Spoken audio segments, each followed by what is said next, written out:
Welcome to the Need to Know podcast from the Wilson Center, a podcast for policymakers available to everyone. Always informative, nonpartisan, and relevant, we go beyond the headlines to understand the trend lines in foreign policy.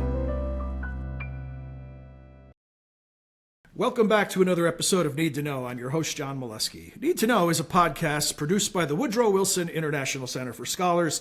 The center is congressionally chartered, scholarship-driven, and fiercely nonpartisan. Need to Know is all of the above and is also a podcast for policymakers available to everyone. This week, we turn our attention to Taiwan. Recently, the Senate Foreign Relations Committee Subcommittee on East Asia, the Pacific, and International Cybersecurity held a hearing on U.S. policy on Taiwan. To talk about many issues related to Taiwan, our guest today is Shihoko Goto. Shihoko is director of the Wilson Center's Indo-Pacific program. Welcome, Shihoko. Great to have you on the program. It's great to be here, John. So, interesting to me, let's see if it is to you, that the committee, during the hearing, there was a reaffirmation of the administration's commitment to the One China policy. They wanted to make that clear. What's the significance of that? Right. So, quite frankly, Taiwan is in a unique position. It is not a country. It is technically part of China. But at the same time, the United States has come to the defense and the political assistance of Taiwan over the decades. The latest spending bill does just that. And so the time has come really to talk about how we deal with Taiwan. How do we see Taiwan, even though it is it does come under the One China policy. We want to continue to support Taiwan's democracy. We want to continue to support Taiwan's vibrancy, which is coming under increasing scrutiny. And this bill actually does do a lot of that from a security perspective in terms of giving greater ability for Taiwan to arm itself, and for the United States and its allies to come to Taiwan's defense should it come under attack. When formulating policy, what I know it's not either or, but focusing on defense and security or focusing on economic development, which do you think ultimately will have more leverage? Right. Well, so right now we are focused a great deal on Taiwan because of the situation in Ukraine, and it is thought that Russia's invasion and continued attack on Ukraine has emboldened China, and that China will actually act upon its ambitions for Taiwan. It's not new. Taiwan has always said that China has always said that Taiwan is a core interest of China. And the question is what they actually would do to ensure that it remains a core interest. Speculation in Washington is abound that the Chinese may actually take military action. That is, however, not necessarily a view that is shared across Washington. What we do know is that we want to ensure that there is no conflict, that China does not take action. And also from China's perspective, the Chinese also don't want the United States, I believe, to take action either. And yet we are seeing an escalation of rhetoric. We are also seeing an escalation of arming Taiwan as well. Yeah, I talked to our colleague Robert Daly about this same thing in this week's episode of Wilson Center Now. And he was reluctant to draw any conclusions about what message China might be taking from Russia and Ukraine, although he said clearly they're monitoring it closely, clearly they have an involvement supporting Russia, at least in a low-key manner. And so we will see, right? In the hearing, there was discussion of Beijing's, and I'm quoting here, Beijing's increasingly provocative actions, calling them deeply disturbing, saying that there's risk of a miscalculation that could threaten peace and stability across the Taiwan Strait. How much of that, from the Taiwanese perspective, what is the stress level as it relates to these possibilities, or the converse of that is how stable is the situation viewed? So from Taiwan's perspective, I would argue that it's already under considerable attack from the Chinese. And so when we talk about so-called gray zone tactics, which is non-kinetic, non-actual military action, but we are seeing cyber attacks, we're seeing greater disinformation campaigns to really kind of challenge the confidence of the Taiwanese in its own government and also in the responsiveness of the United States and its allies. John, you asked earlier about whether the economic future or the security future of Taiwan is more important.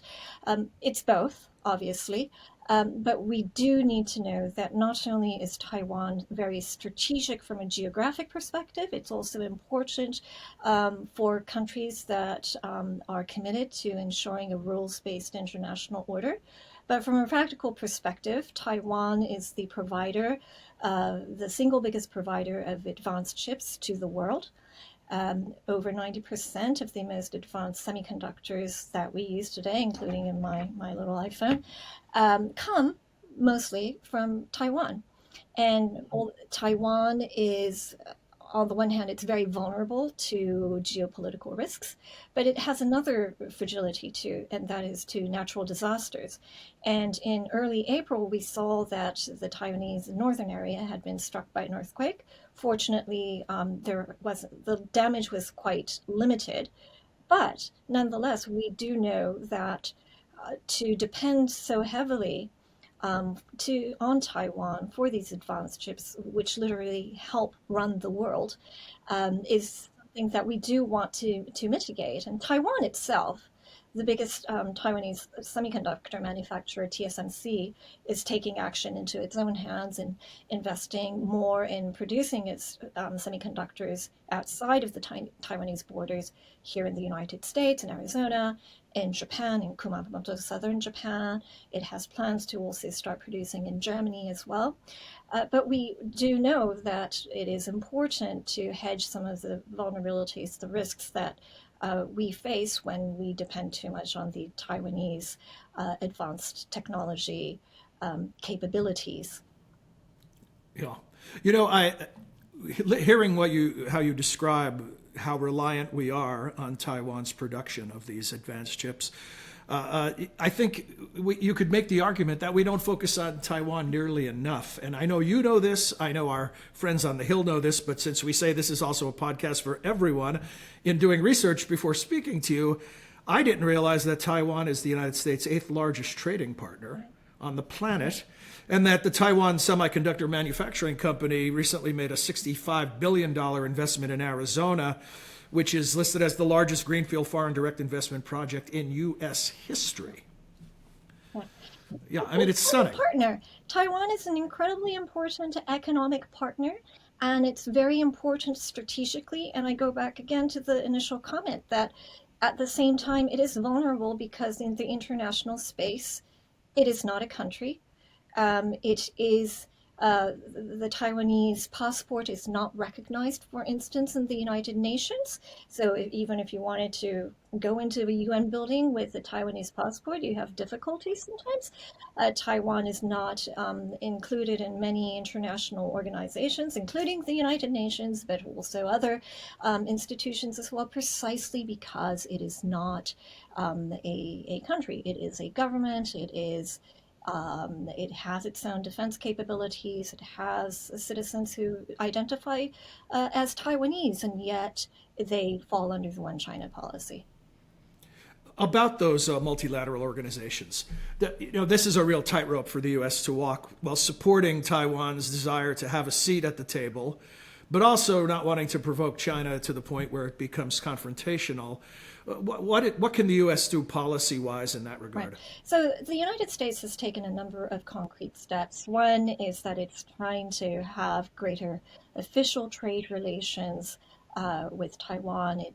As Washington came up with the Indo-Pacific Economic Framework, IPEF, it also signed on to a bilateral trade framework with Taiwan as well.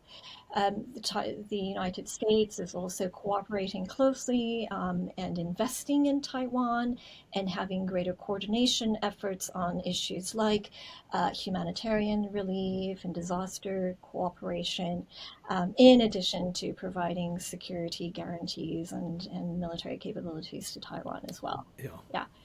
One thing I do, So yeah. So if I no, go right if I ahead. may. Sure. So I also believe that Taiwan is a great inspiration across the Indo-Pacific.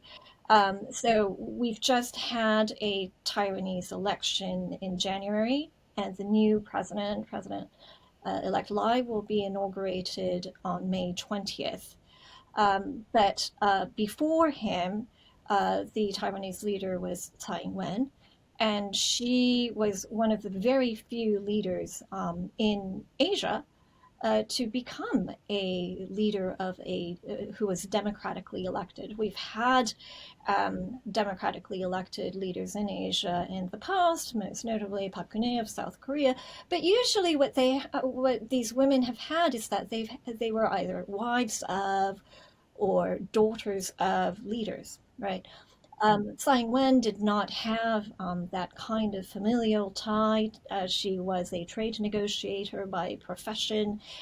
She really was a very powerful woman, and she has changed a lot of the perception about female leadership, not just in Taiwan, but across the region and indeed across the world. I also want to point out that Taiwan is very progressive in terms of giving rights to LGBTQ and minorities.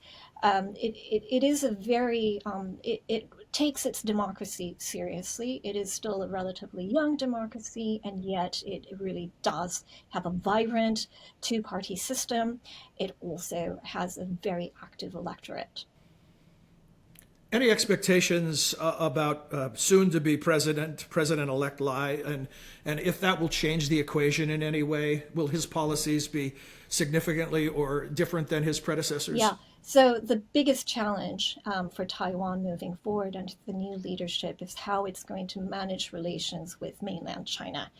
And so President-elect Lai succeeds Tsai Ing-wen in the DPP, Democratic Progressive Party. The DPP was not able to communicate directly with Beijing. The expectation is that that lack of communication, the closing out of communications between the two sides, will continue with President-elect Lai.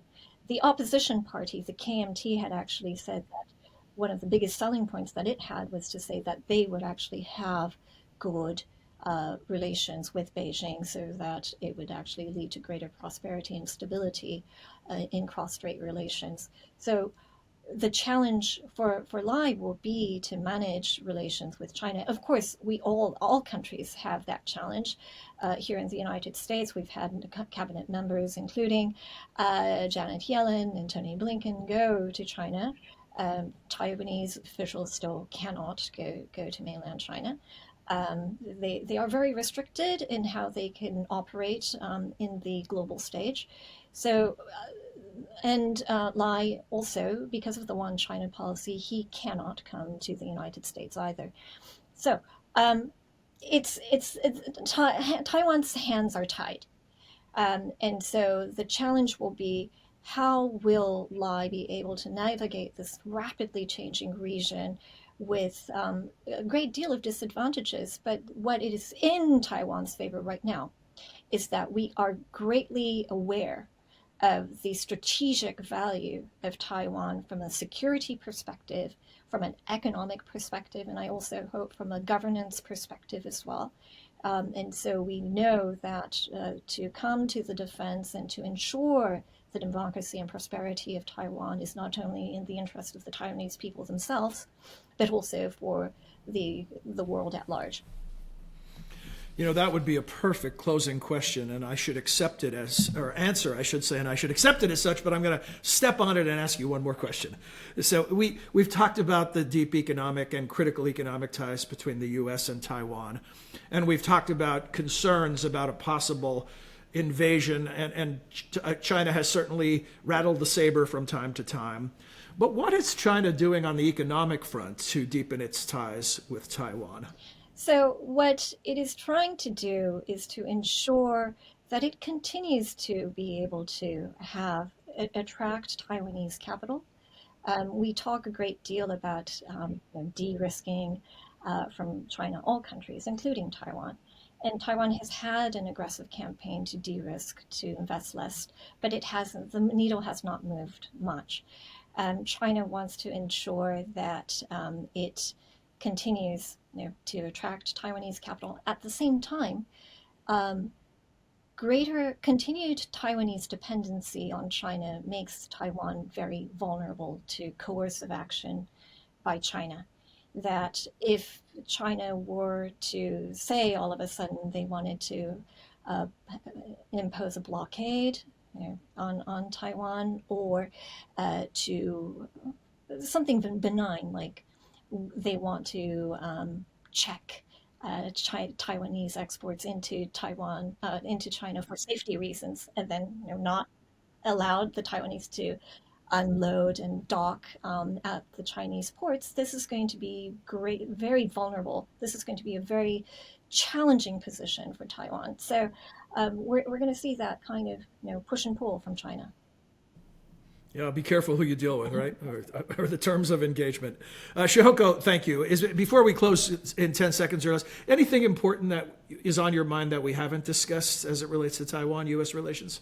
Yeah, so one issue, of course, this is going to be another episode, but the United States has been governed by this idea of strategic ambiguity towards Taiwan. There's a great deal of talk about strategic clarity and what that clarity might mean. And so the time has really come about not only what Taiwan needs from the world, but also what the United States needs from Taiwan as well. Well, we're going to take you up on that offer to look at a future episode and talk about these things. I hope that our producer, Sharona Harris, is taking note of that. But thank you for providing some clarity today. We really appreciate your appearance on the program. Shihoko Goto, director of the Wilson Center's Indo-Pacific program. For those of you interested in learning more, you can visit wilsoncenter.org. Use the programs tab to visit Shihoko's program, the Indo-Pacific program. You'll find lots of good work from her and her colleagues there, lots of valuable content. Things about things you need to know. And speaking of which, we'll be back with another episode soon. Until then, for all of us at the Wilson Center, I'm John Milewski. Thanks for your time and interest.